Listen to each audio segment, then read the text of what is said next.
Morning everyone.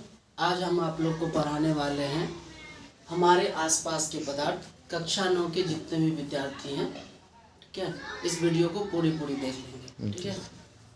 चलिए, हमारे आसपास के पदार्थ। सबसे पहले हम लोग समझते हैं पदार्थ होता क्या है सर, ठीक है। हमारे आसपास तो हम समझते हैं कि हमारा बाहरी वातावरण जो हमारे आसपास में है, हमारे नज़दीक में है, उसे हमारे आसपास कह देंगे। लेकिन सर हमारा पदार्थ क्या है? तो सबसे पहले बाबू, हम पदार्थ को जब पढ़ते हैं तो पदार्थ को पढ़ने से पहले कहा जाता है कि पदार्थ जो होता है वो कणों के समूह से बनता है। पदार्थ किसके समूह से बनता है? कणों के समूह से बनता है। पदार्थ बनता है किसके समूह से? कणों के समूह से। कणों के समूह से क्या बनता है? पदार्थ बनता है, ठीक है। और पदार्थ का जो सबसे छोटी इकाई, मूलभूत इकाई होती है, जिस यानी जो छोटा सा कण होता है, जिसको उसके अलावा उसके बाद उसको तोड़ा नहीं जा सकता है, उसको अपना लोग कहते हैं बाबू परमाणु कहते हैं। क्या कहते हैं? परमाणु। परमाणु कहते हैं। क्या कहते हैं? परमाणु। पदार्थ की सबसे छोटी इकाई, पदार्थ की मूलभूत एवं संरचनात्मक इकाई, संरचनात्मक इकाई क्या कहलाता है? परमाणु कहलाता है। क्या कहलाता है? परमाणु कहलाता है। पदार्थ की मूलभूत एवं संरचनात्मक इकाई क्या कहलाता है? परमाणु कहलाता है, ठीक है। और परमाणु जो होते हैं ना, वो बहुत सारे परमाणु मिलके अणु का निर्माण करते हैं। बहुत सारे परमाणु मिलके क्या बनाते हैं? अणु बनाते हैं। देखिए, पदार्थ बनने के लिए सबसे छोटी इकाई होगी परमाणु। फिर परमाणु जो है, बहुत सारा परमाणु मिलके किसको बनाएगा? अणु को बनाएगा। किसको बनाएगा बाबू? अणु को बनाएगा। और फिर उसके बाद अणु के बाद जो है बहुत सारा अणु मिलके पदार्थ बनाता है। क्या बनाता है? पदार्थ बनाता है, ठीक है। बहुत सारा परमाणु मिलके किसको बनाया? अणु को बनाया। और बहुत सारा अणु मिलके किसको बनाया? पदार्थ को बनाया। अंग्रेजी में परमाणु को अपना लोग एटॉम कहते हैं। क्या कहते हैं सर? एटॉम कहते हैं। और मॉलिक्यूल को, अणु को अंग्रेजी में क्या कहते हैं?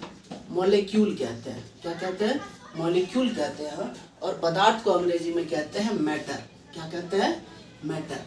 ये वो वाला मैटर नहीं हो गया, ठीक है, जो अपना लोग समझते हैं कि अब चल भाई मैटर हो गया, वो वाला मैटर नहीं है, ठीक है। ये वो मैटर है जो हमें आसपास दिखाई देते हैं। आसपास की जितनी भी वस्तु है, सारा का सारा क्या है? पदार्थ है। जैसे कि मान लेते हैं अपना लोग ये बोर्ड भी क्या है? पदार्थ है। ये मार्कर भी क्या है? पदार्थ है। उसके बाद आप जिस कुर्सी पे बैठे होंगे या क्या कहते हैं, बेड पे बैठे होंगे, वो सारा भी क्या है? पदार्थ है, ठीक है। अब देखिए, जब आगे पदार्थ को हम देखते हैं तो कहा जाता है कि पदार्थ को 2 भागों में बांटा गया है सर। कितने भाग में बांटा गया बाबू? 2 भागों में बांटा गया है। पदार्थ को कितने भागों में बांटा गया? 2 भागों में बांटा गया।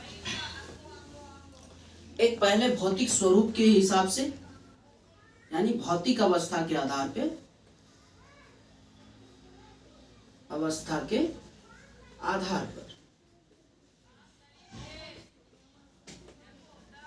और दूसरा आता है क्या? रासायनिक अवस्था के आधार पे।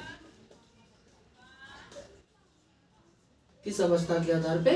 तो रासायनिक अवस्था के आधार पर।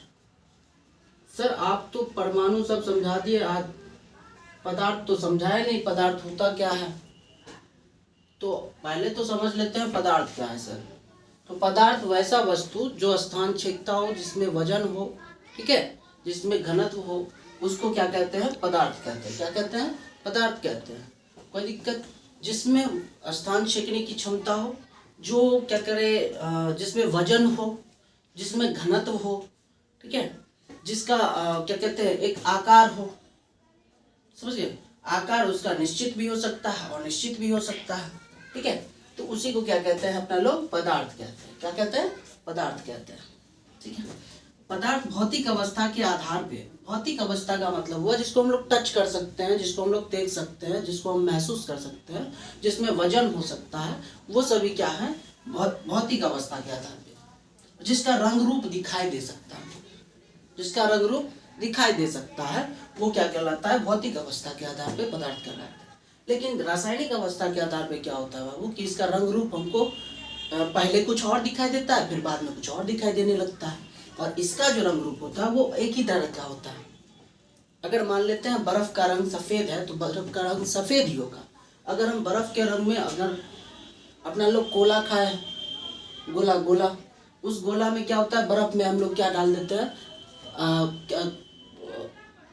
फ्रूट क्या कहते हैं, रस आता है उसका, उसको डाल देते हैं, केमिकल मिला देते हैं, तो उसका जो सफ़ेद रंग होता है वो दूसरे रंग में चेंज हो जाता है। ठीक है, तो ये हो गया रासायनिक अवस्था के आधार पे, जिसका रंग हम लोग को फिर बाद में पता ही नहीं चलता है, और जिसका रंग फिक्स होता है, जिसका रंग हमको दिखाई देता है अच्छे तरीके से, उसको भौतिक अवस्था के आधार पे। भौतिक अवस्था के आधार पे बाबू पदार्थ को बांटा गया है 3 भाग में। पहला भाग होता है ठोस, क्या होता है, ठोस। और दूसरा क्या होता है, द्रव्य, क्या होता है, द्रव्य। और तीसरा होता है गैस। तीसरा क्या होता है बाबू, गैस। ठोस, द्रव, गैस, तीनों में देखिए आपसी संबंध अच्छा है, ठीक है, थोड़ा थोड़ा गड़बड़ है। अब देखिए हम क्या बताए कि पदार्थ किससे बना होता है, अणुओं से बना होता है, परमाणुओं से बना होता है। और जब दो अणु के बीच, जब दो, ये मान लीजिए हम क्या है, ये परमाणु है, क्या है, परमाणु है, ठीक है। परमाणु के बारे में अलग से सीखेंगे। परमाणु के अंदर जो होता है वो होता है प्रोटॉन और न्यूट्रॉन, जो नाभिक में मौजूद होता है, और इसके चारों ओर क्या घूमते रहता है, इलेक्ट्रॉन घूमते रहता है। अब अधिक परमाणु मिलके क्या बना देता है सर, अणु बना देता है, क्या बना देता है, अणु। और अधिक अणु मिलके क्या बना देता है सर, तो अधिक अणु मिला के एक पदार्थ का निर्माण हो जाता है। तो अब जब देखते हैं कि जब दो अणुओं के बीच आकर्षण बल, यानी एक दूसरे को खींचने का जो बल लगता है, हम इधर खींच रहे हैं, वो इधर खींच रहा है, दोनों आपस में जो खींचता हुआ है, ठीक है, दोनों में जो आकर्षण का बल लगता है उसको कहते हैं आणविक आकर्षण बल। यानी अणुओं के बीच लगने वाला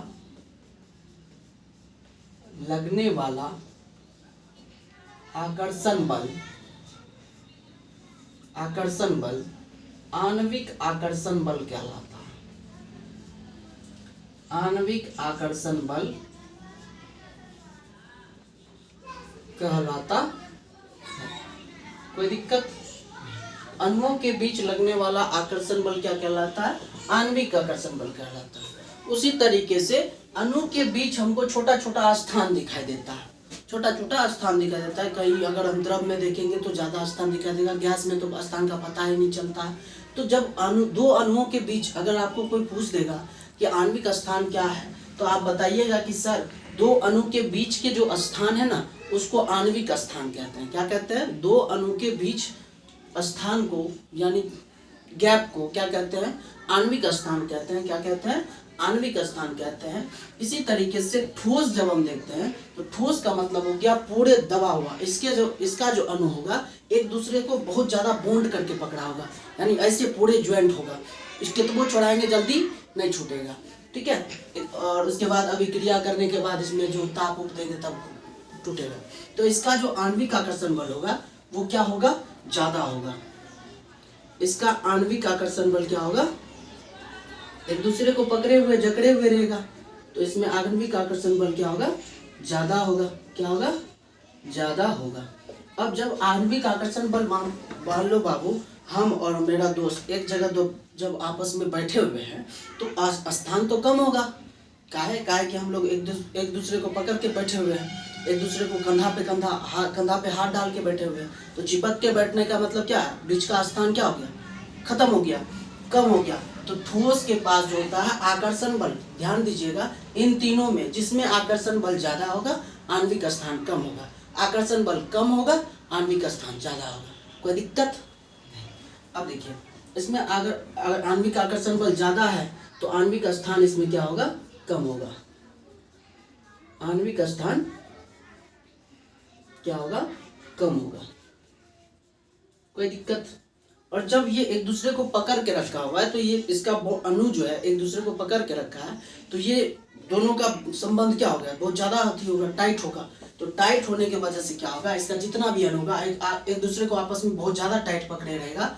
तो इसको हम जितना भी छुड़ाने का कोशिश करेंगे तो छूटेगा जल्दी नहीं। तो यही जो होगा ठोस हो जाएगा, इसका आयतन क्या हो जाएगा, निश्चित हो जाएगा, इसका वजन क्या हो जाएगा, निश्चित हो जाएगा, इसका आकार भी क्या हो जाएगा, निश्चित हो जाएगा। कोई दिक्कत?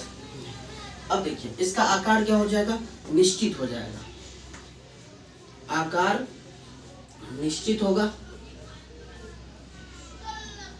और आयतन भी क्या होगा, आयतन भी निश्चित ही होगा सर।